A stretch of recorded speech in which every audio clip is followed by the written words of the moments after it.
7000 BC is a New Mexico-based organization providing opportunities for comics writers and artists to develop their personal styles and storytelling voices while promoting an understanding of the cultural significance of comic art through seminars and workshops.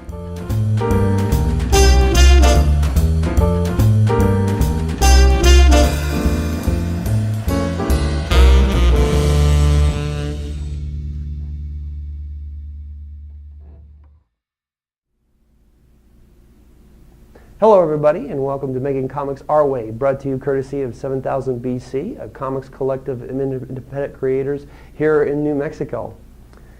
During this series of videos, our goal is to show you our process of creating comic books. There are many different ways to do and create your own comic books, but these are some of the things that work best for us. So we're going to do a couple of videos here, and during this series we're going to break down the process of creating comics, starting with developing your characters. So the first thing we got to do is set up our characters. I've got an idea for a story that involves two characters that are out in the Wild West. Let's say we've got a guy named Zeke, our cowboy, and we're going to have a cowgirl named Sally.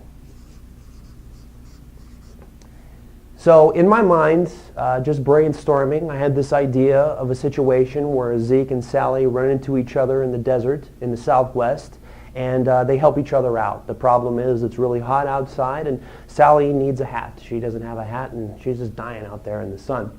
So before I start drawing and developing what these characters are going to look like on paper, I always have to go and look at some reference. I do have some idea of what a horse looks like, and I have drawn men and women, cowboys and cowgirls, but I'm a little rusty right now. And especially if you've never drawn cowboys or cowgirls before, you're going to have to go and look at some books, magazines, newspapers, or the internet to get some good references. We'll have to put that up there. So this is, I've got my reference sheet here.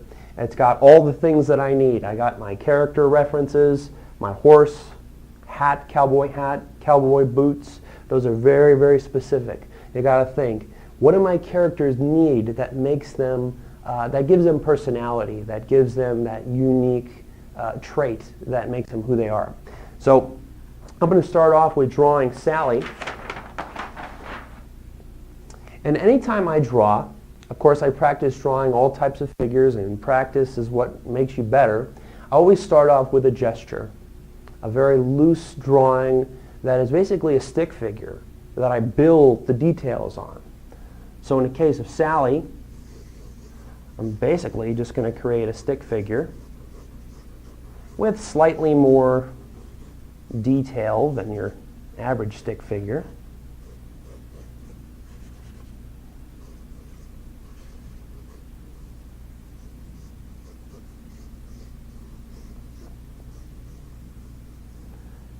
I'm going to need a cowboy hat for her, which she'll get later on in the story, but I need to know how to draw it.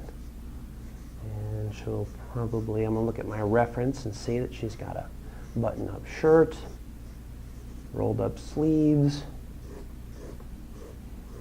and cowboy boots.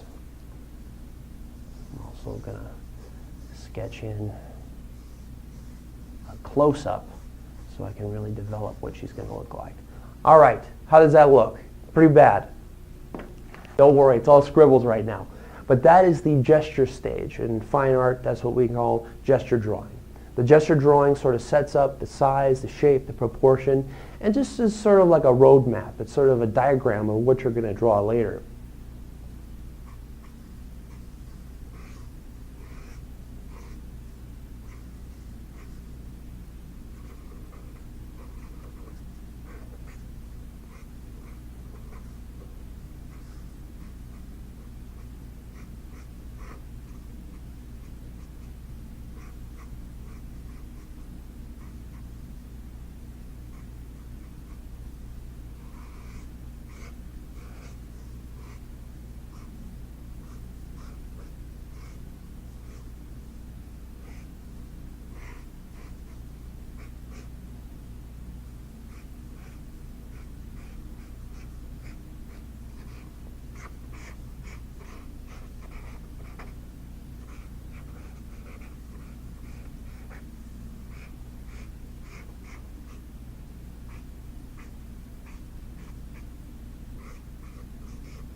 All right, so then when I come to the close-up, this is where I really want to think about the character's personality. I imagine Sally as being a nice young girl who's just out on the range there, and she just forgot her cowboy hat one day, and it happened to be a really hot day. So we'll give her some eyeshadow, 'cause she's pretty, and some hair, and I'm not going to put any wrinkles on her because I want her to look young. And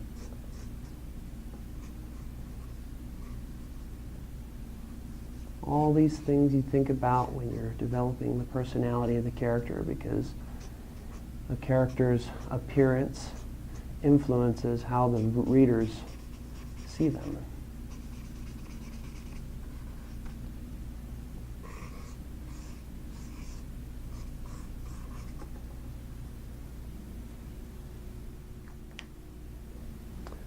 All right, so we've got a character sketch here of Sally. We can see her face. We can see her head-to-toe costume as a cowgirl of the Wild West. While you were gone, I just went ahead and took care of the second character, Zeke. As you can see, he's a older cowboy. He's a little bigger, and but he's still got the Wild West clothing and costuming. You can see a close-up of his face. And just the overall feeling of the character. One of the things I like to do with these characters is I like to add some variety to their costumes. Now, regardless of what my references say, I am drawing cartoons. I am drawing something that is going to be simplified in black and white, and it may have some color, but all in all, it's going to be a simplified version, a simplified drawing. I would like to choose elements like the vest, the belt, and the boots to be pure black, to make a nice, interesting design that can add some variety to your characters, so that it's not just a bunch of outline characters that have no interesting texture or no interesting values to them. So, so we've got some spotting of blacks here. We've got Sally's hair, Sally's hat. Well, I guess we're going to take her hat away eventually, but I wanted to get a feeling for what she's going to look like as a cowgirl. Now, once you've got a face and a character from head to toe all decked out, one of the things you need to work on is poses.